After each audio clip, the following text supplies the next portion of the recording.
And joining me now is Jack Cecil. He is the board chairman for the Institute for Emerging Issues, as well as president for Biltmore Farms. Welcome to North Carolina Now. It's nice to be here, thank you. It's a great show and I've watched it for many, many years.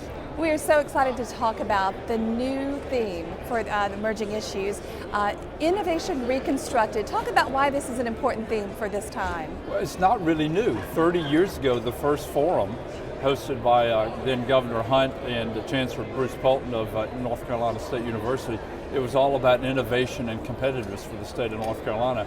And we thought, why not revisit that theme on now our 30th anniversary?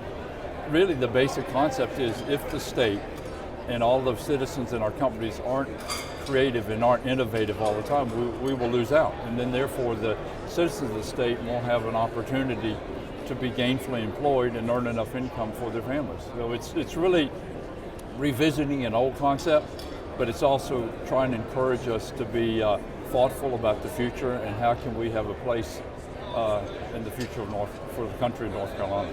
So how does this concept look 30 years later? What issues are we talking about now that we weren't really looking at back then?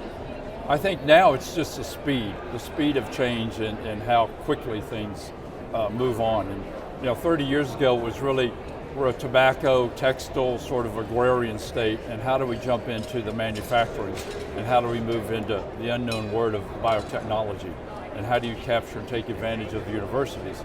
Well, the same thing is still here. The universities, the educational system is still very, very important for the state, but now at lightning speed, how do you stay ahead of that curve? And I was just speaking with a gentleman who's on one of the panels, and he's in the software business. Well, he's just started, but he realized once he grows to a certain size, all these very large companies now are coming after him.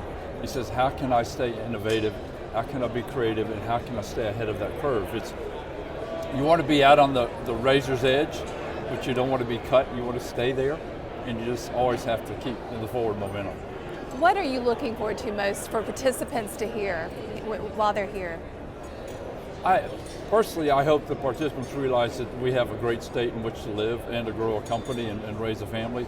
But more importantly, is how can they adapt to the change, live here, be successful, and give them the encouragement that the glass is half full. We've come through the Great Recession, relatively unscathed. There's certain industries like real estate that had a tough time, but how can we learn from that?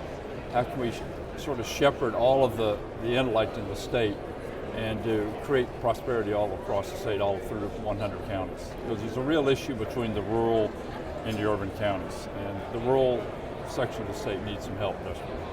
When we think of sustainability, when we look at Biltmore Farms and Biltmore State, that continually changing and innovating to keep up and to be sustainable. And so you see that as a model your entire life. Oh, very much so. My cousin Bill runs the Biltmore Company in the estate, and it was all founded on the principles of what we would call a sustainability, be it in the agrarian sector or also in the forestry.